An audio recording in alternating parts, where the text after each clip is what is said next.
Hello, and welcome to everyone listening in. Before we begin, we'd like to remind you that what is being presented is based on logical reasoning and an extensive use of the notions of cause and effect as the fundamental law that governs all produced things. This is being said to ensure that you use your own critical and logical thinking and to be aware of any irrational thought that might object and to try thinking about it before discarding the idea.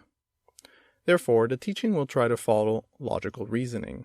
So if something is not clear, please feel free to send your thoughts and questions to guide@personalmeditationguide.com. So, what we will be discussing in this session is happiness and suffering. Although when we say happiness or suffering, it evokes some understanding in our mind. But do we ever stop to analyze and observe what exactly they are and what can cause them? What they are is quite simple and straightforward. They are feelings, basically emotional states, or in other words, states of mind. And more importantly, they are reactions, which the latter is, in other words, means effects. Happiness is associated to a positive state of mind, an uplifting one, and suffering is associated to a negative state of mind, a downward one. And they are a spectrum from very positive to neutral to very negative. Now, since they are effects, it implies that they have causes. And if they have causes, and they are states of minds, then we should be able to find them just through observing our own states of mind. So what are the substantial causes, as opposed to the circumstantial ones? Because a substantial cause is the thing that changes into the effect. For example, the seed of an apple tree changes into an apple tree. And the earth, the sunlight, and the water are circumstantial causes or conditions. This is an important distinction because without the seed, the potential for the effect does not even exist. But if you have the seed, then the probability for the effect to arise is no longer zero. And it is just a matter of assembling the right conditions. So in the case of feelings, what is the substantial cause, or the seed? It is a state of mind. Basically, a state of mind changes into another state of mind.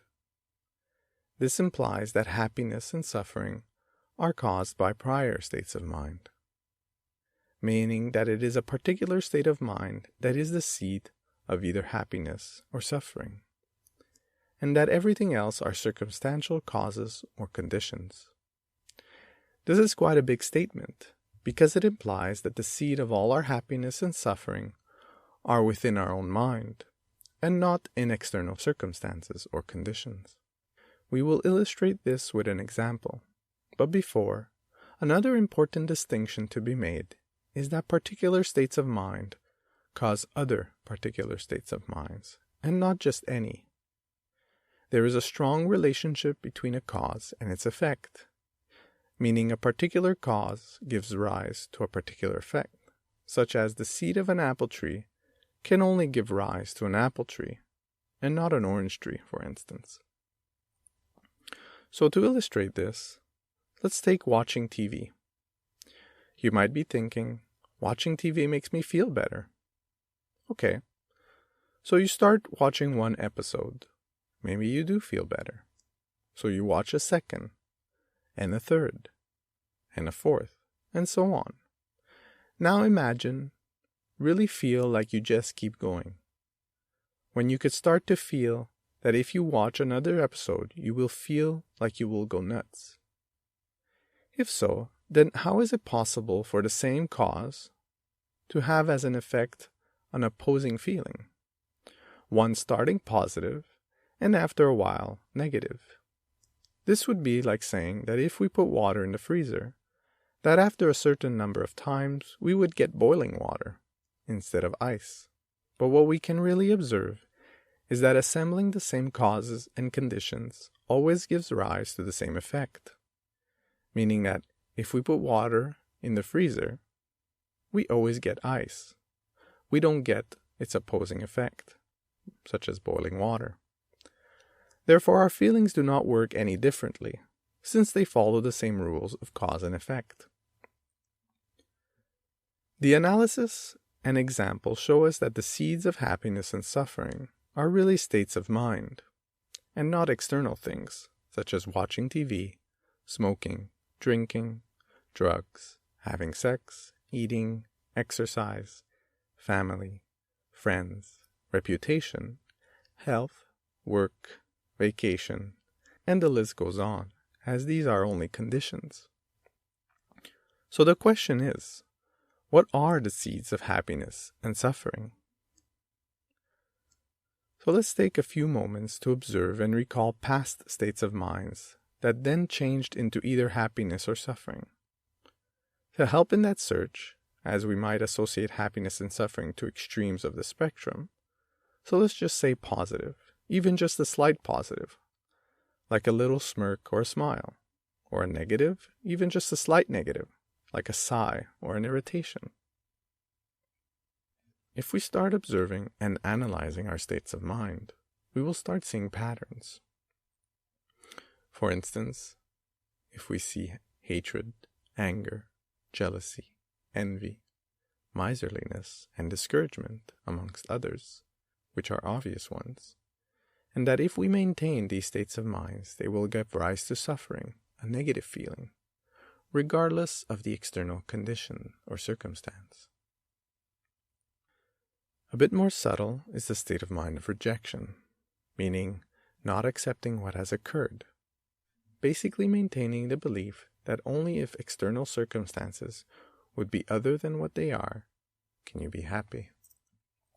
For instance, how many of us maybe wake up in the morning with a sense of dread, maybe a feeling of, oh no, I have to go to work.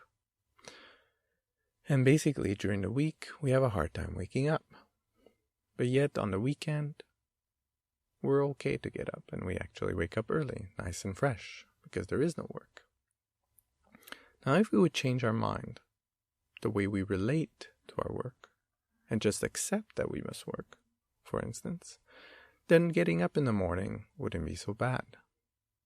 And therefore it's not the external circumstance that dictates how we feel, but it's how we relate to it. So if we were to reject everything, then automatically it would give rise to suffering. Whereas if we would accept it, we would feel more peaceful. So this is the important implication with regards to our states of minds, meaning that it is the way we relate to external circumstances and conditions that will dictate what feelings arise subsequently, such as suffering or happiness. Now, another interesting pattern of finding the ones that produce suffering is that if you negate them, they produce a positive state of mind. For instance, if we negate hatred, which is the wish to hurt others, we get the wish to free others from suffering, which is compassion, or love, which is the wish for others to be happy. Now, if we negate anger, which is really a state of mind of rejection, of really not wanting something. So why is this happening to me? Or why did this happen to me? And this is not fair, and this is unjust. Then we have acceptance and patience. And acceptance here is accepting what has occurred, not what is to come. And this we'll be discussing it in a future session, more in detail. Then if we negate jealousy or envy, which is not wanting others to have good fortune, then it would be to rejoice in others' good fortune. If we negate miserliness or greed, we get generosity. And if we negate discouragement, then we have courage. Now we could see that if we maintain these states of mind, and if we relate to things either compassionately, lovingly, acceptingly, by rejoicing in other people's good fortune, by being generous, and by being courageous, we could actually observe that if we maintain these states of mind and if we stay in these states of minds, that we will feel good about ourselves. We will give rise to peace of mind and happiness. Another common pattern with regards to work would be to believe that our bosses or our colleagues create stress. Once again, if stress was coming from the external circumstance, then everybody in relation to that circumstance would be feeling stress as well, because it would be the cause of stress. So you could see that if your boss gives you a deadline, it might stress you out. Yet someone who's not working with you, who is working at another company, would not feel stressed by that same circumstance. Therefore, it goes to show that the external circumstance is not enough to create stress. The key takeaway point here is that it was the way we related to it. Whereas someone else, maybe even a colleague of yours, who doesn't handle deadlines or your boss the same way, would not feel stressed at all and would be actually peaceful and would be able to function and continue his work without that negative state of mind. Therefore, again, it goes to show that the external circumstance is not a cause of that feeling, because otherwise it would mean that it would systematically affect everyone in the same way. Whereas if we look at our feelings, we can see that it will systematically give rise to the same effect, meaning every time you reject, let's say, your boss's demands or the deadline, you will unequivocally feel stress every single time. So therefore it follows the rules of cause and effect, meaning that if I repeat the cause, I get the same effect. So if I repeat the state of mind of rejection, not wanting that deadline or that circumstance to occur, then I would feel suffering every single time. Whereas if I change that state of mind to accept the present circumstance, then every single time I will feel at peace and have the space to be happy. And therefore come to again see the implications of cause and effect with regards to our feelings and our states of minds. It is sometimes easier to see the causes of negative states of minds, meaning anger, irritation, stress. Those that can be more subtle to identify are those that give rise to a sense of well-being, such as the example that we gave with regards to watching TV. And therefore we don't seem to want to really attack that problem, meaning try to analyze that problem to see if external circumstances are the cause of my happiness. And like the TV example, is that if we were to continue it, then we would see that it would change. We would either get fed up of it, we would feel indifferent with regards to it, showing once again that external circumstances are not the true causation of well-being and happiness. Therefore, we can see that at one point it will fail to produce the desired effect. Usually lend themselves to addiction because we have a strong belief that they are the cause of happiness. And this is already, we could see that if we dive into this belief that external circumstances are the cause of our happiness, it lends itself or it leads to addiction. Because if we don't have that external circumstance, then we don't feel as good. So that's another indication that external circumstances are not the cause of happiness, and that actually they cause us to suffer if we believe them to be. Because if we do not have these external circumstances, then we don't feel as good. And therefore it's almost like, therefore we need a fix. We need to always regain this external circumstance to feel well. Now if you look at it from a life perspective, and we take the amount of energy being placed trying to get these external circumstances versus the amount of time that we're placed not having these external circumstances, then we could maybe see that most of our life is being spent trying to achieve these external circumstances as opposed to having them. So therefore, if we look at it from a mathematical perspective, the majority of time spent is not in well-being, whereas people want to just feel happy all the time. So if we were to ask the question, do you want to feel happy all the time or just some of the time? Of course, everyone would choose to be happy all the time. Yet, if we keep the belief that external circumstances are the cause of our happiness, then we are doomed to pass our time not in a state of peace. Whereas if we shift our mind to see that the cause of happiness is within our own mind to begin with, then it is possible to be happy at the present moment and all the time, because the source of happiness is already within us, as opposed to outside of us.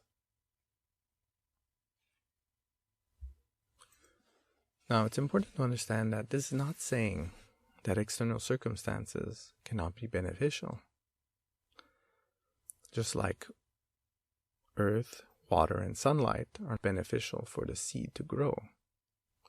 Yet what this implies is that when things are good, of course you can rejoice, because these circumstances are beneficial for happiness to rise at its full extent. But this also implies that in difficult circumstances, you will not give in to the negativity and not fall under the bar. You could at least remain neutral and be positive, or find the best in how to move along in your life with courage and patience and acceptance. So therefore, it balances us out a bit more without making us fall into these negative states of minds that become very difficult for us to get out of, and it helps create an environment for those around us to rise above adversity. Thank you.